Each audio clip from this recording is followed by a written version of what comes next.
Hey there. Welcome to the 412 Canada podcast. Thanks for joining us.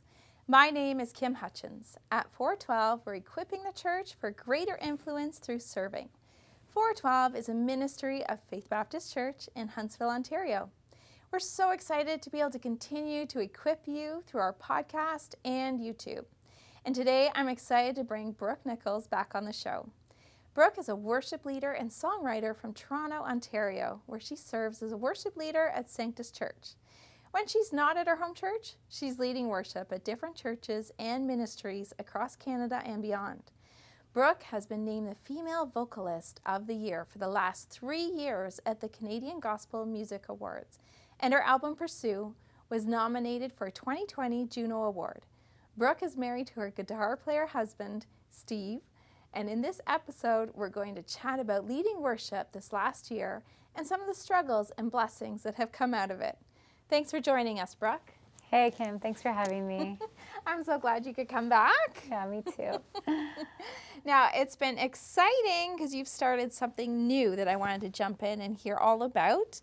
Yeah, Yes. I started a radio show. Yeah, it's so random. Yeah. And really cool, actually. I'm only like a couple weeks in, and it's been really fun. Wow. And what's it called, or how do people find it? So it's on KFM, which Okay. is a radio station up north. I'm not entirely sure where it reaches. A lot of the up north, somewhere up there. I think there's like 11 stations or something Okay. like that. It's just called the Brooke Nicholls Show. It's every Saturday from 2 to 4. So I just tell fun. funny tour stories and highlight artists and talk about my daughter and drink a whole lot of coffee while doing it. Yeah. So it's great. And how long was it again, did you say? It's a 2-hour show. 2-hour show. Yep, from 2 Okay. to 4. Mhm. Oh, very good. Every Saturday. Every so Saturday. People can catch that. And it's so amazing, all the different things that you've been doing, and especially in this last year that you were still leading worship, Yeah. right, through this time. So can you tell me a little bit, how has that been? It's been great. At the very beginning when the pandemic hit, obviously churches were closed, tours were canceled, conferences were no longer a thing. Yeah. And that was what I did. Yeah. So it was shocking. Everything was Everything just cut. was just cut and taken away, and it just ended. And it was really hard, actually. And Steve and I, my husband and I, we love the local church. We love to lead the church into worship. And so we asked the Lord, how can we continue to do that in this time? And we never in a million years thought that we'd be doing it online.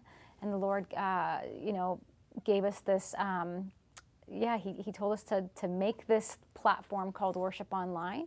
And it was a way for us to continue to lead worship. Okay. And even with all these changes, before we get into this online platform, has there been anything that has remained the same? Did you find, or is it all just brand new? I mean, for us personally, all brand new. Yeah. All of my everything was all in person. Yeah. So when everything in person got shut down, we had to pivot and move everything to online. And so we weren't really doing much online. In fact, videos weren't really my forte. I wasn't really, I didn't have enough time to make videos because I was always touring. And so all of a sudden we had all this time, and videos were the only way. So it was quite a change for us. Yeah. Have you had any unexpected blessings come out of that? Oh my gosh, so many. Yeah.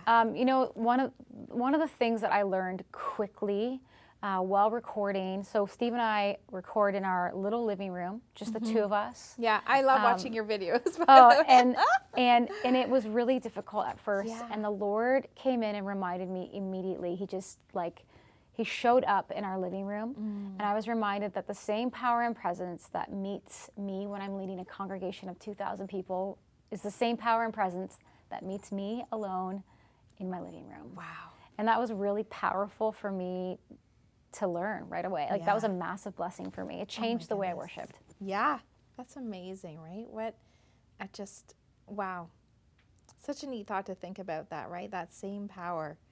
That really is. Yeah, I mean, yes, gathering together is beautiful, and I miss it so much. And there is something very powerful when we gather together and we lift up and exalt the name of Jesus together, yes.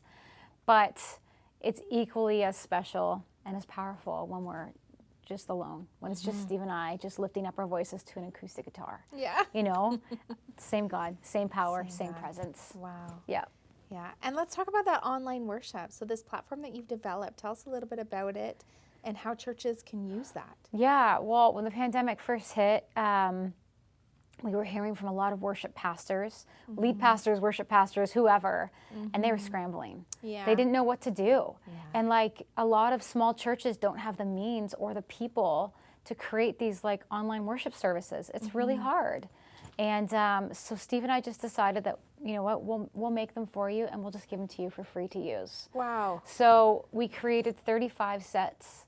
It's a call to worship, 3 songs, and then we cut up a bunch so people can put them throughout their sermons or whatever they want. Yeah. And so we lead 35 sets, and then it's online, and the church can just download it and use it for their service. Okay. And it's actually very simple. And it would just, we thought of this, we call it Worship Online. And it took us, half a year to do it, to get it all together. Yeah. But it's been amazing. We have over 300 churches and ministries across Canada and beyond, like Brazil, a couple in India, a couple in England, a handful in the States that are using Worship Online for their Sunday mornings. So wow, that's so amazing. Yeah, it's a blessing to us to know that we're giving pastors and we're like, this is a draining season. It is. I honestly find online way harder than in person. And so for pastors who are doing this week in and week out, like it's a lot. And so our hope is that, whether you have the means or you don't, or you have the people or you don't, you'll still use Worship Online to take a break. Yeah. Give yourself a break, rest. It's okay to rest. Yes, just rest and take it in. And so we find that churches have been doing that. And that's a blessing to us that churches are doing that. And how do churches access that? Yeah, you just go to my website, brookenicholls.ca, and it's all right there. You just have to sign up, and it's totally free. And we'll put a link for that in our show notes so that people can access that. Yeah, cool. Yeah, that is so good. Well, I'm going to throw something at you, but because we're based on Ephesians 4:12, right? And so I have been looking into Ephesians chapter 4, and I really got stuck on verse 1. Living a life worthy of your calling because you've been called by God. And I just wondered some of your thoughts on that and how you live a life worthy of your calling and how God's called you. Yeah, I guess like we were talking about it just before, and I guess like whatever it is that God calls you to, right? Like, you're an amazing host, and you're a mom and a wife, and you're, much more. And, I'm a mom and a wife and a worship leader and whatever else. And it's just those things. These things that God has provided for us and doing it to the best of our ability in a way that brings him glory and honor, always. Yeah. Yeah. Which is amazing, right? And that's really what it's about, regardless of what we're doing, that we are bringing glory to God. That's right. Yeah. That's right. Yeah. And so I know when you are leading worship that you do an amazing job. But actually, before I ask you that, what is one of your favorite worship songs right now? Okay, I don't know. I mean, I'm going to say The Blessing. Oh, and I love that one. The reason I am so stuck on The Blessing right now is because Steve and I sing it to Shiloh every night before bed. Oh, wow. And it's like, it makes me feel emotional because like we sing these beautiful words over her and like she just sits in our arms and like, it's almost like, I don't know, like she's a pretty chill baby to begin with, but it's like she's absorbing these words and just like, they're just like, I don't know. It's beautiful. And so I would say that is my favorite worship song right now. Oh, yes, that is amazing. Yeah, it's a good one. It's a real good one. And hopefully that would just be the song in her heart. I hope so. Right? I hope so. Yeah. Oh, wow. So now when you are leading worship, what does that look like right now? Aside from doing videos, like, are you able to lead it anywhere or is it still all online? 95% of it is still online.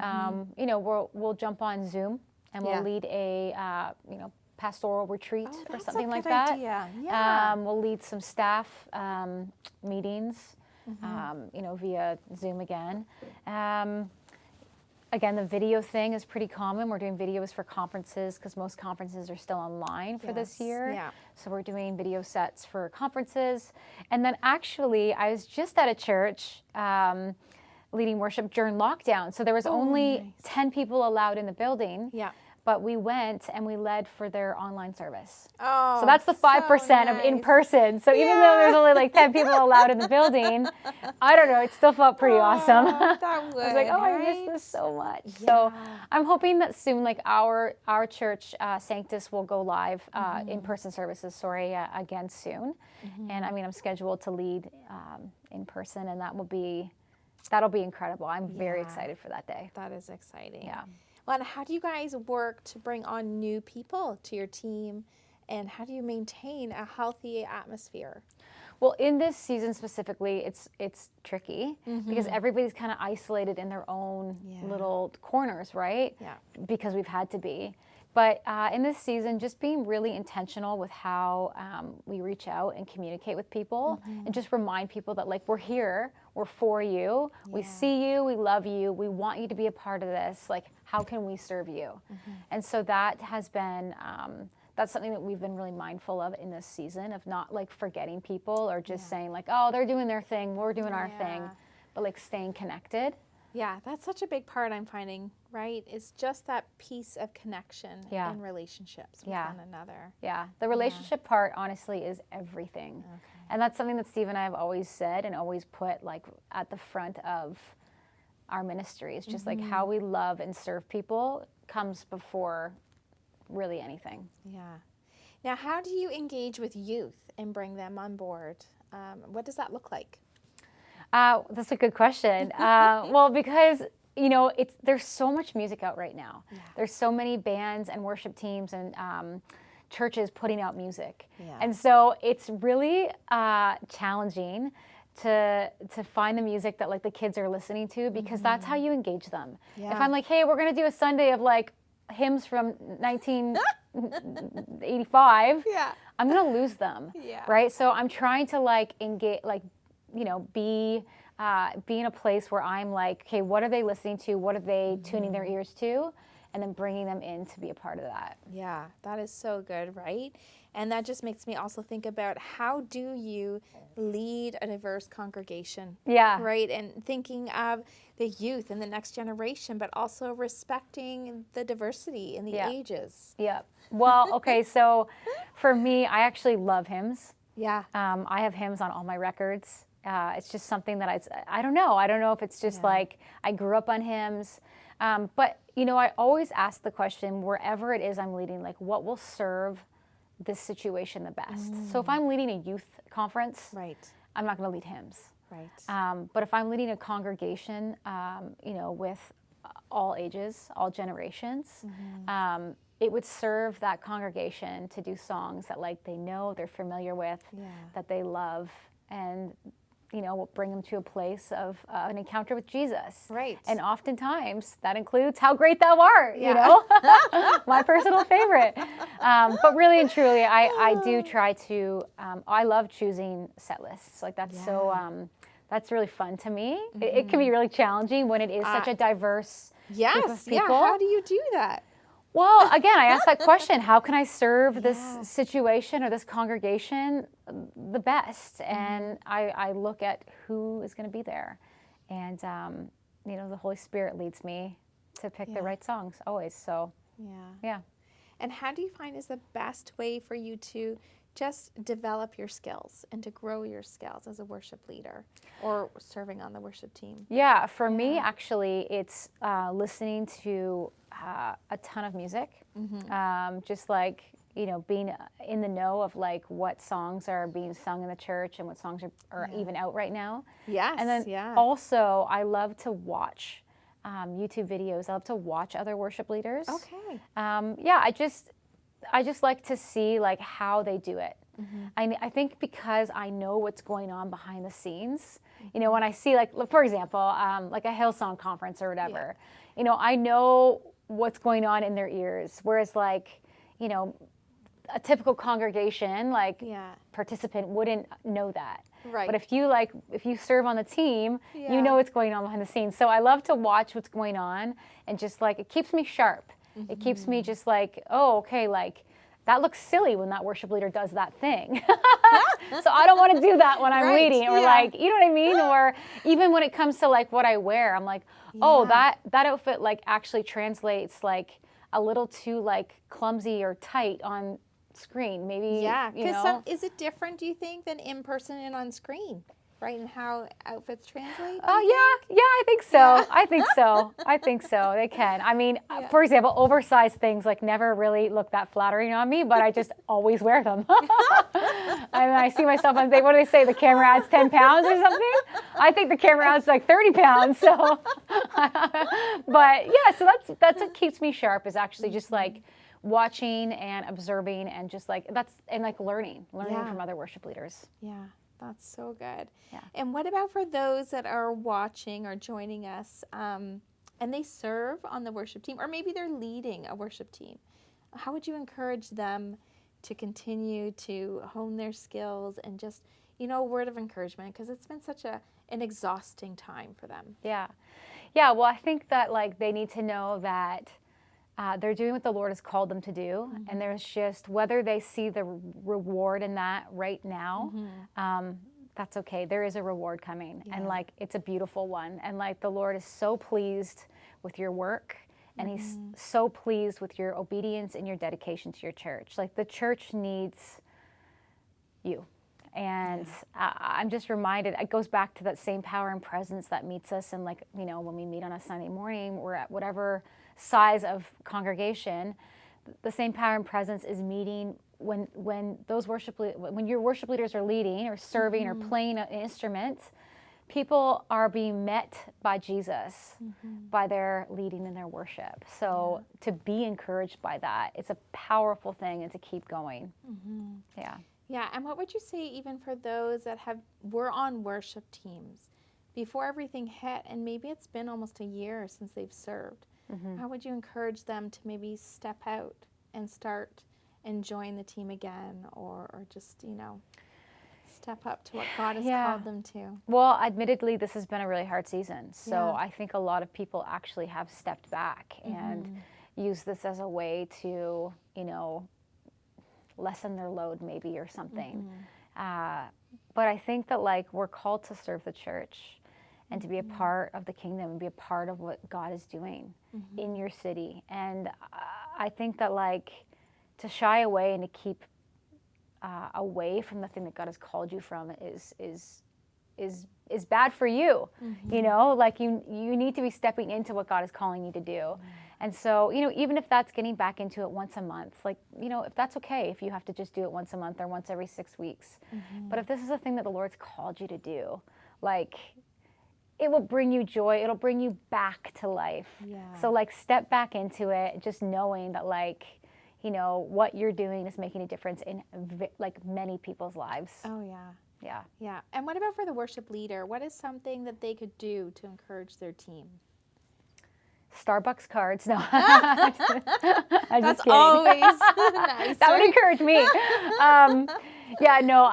Just honestly connect with your team and just like remind them individually like how much you love them and how much like you honor them and see them. Just being seen, just it makes a world of a difference when like somebody lets you know that they see you. Again, because this is such a tiring season, just to remind your team that like they're doing an amazing job. Yeah. That is so good, Brooke. And I love your passion for the local church and just your heart for them and wanting to alleviate some of that stress that they've had during this season and to really encourage them. So I just thank you so much for sharing. Oh, thank you. I can't wait till we all get to worship together again under one roof. Oh, it's going to be amazing. So much fun. It's going to be amazing. I love being with people. So. Oh, me too. Well, again, thank you so much for being here. Thanks, Kim. Oh. Thank you. Well, for those joining us, I hope that you were encouraged by Brooke and her struggles and blessings from serving through this season. There's a link for Brooke's website available on our show notes. So if you're listening to the audio version of the podcast, remember to subscribe on your podcast app. And for those watching the video edition, subscribe to our YouTube channel so that you don't miss an episode. Also, hop onto the discussion by following us on social media. You can find us on Instagram at 412 Canada. Looking forward to next time. Thanks for joining us.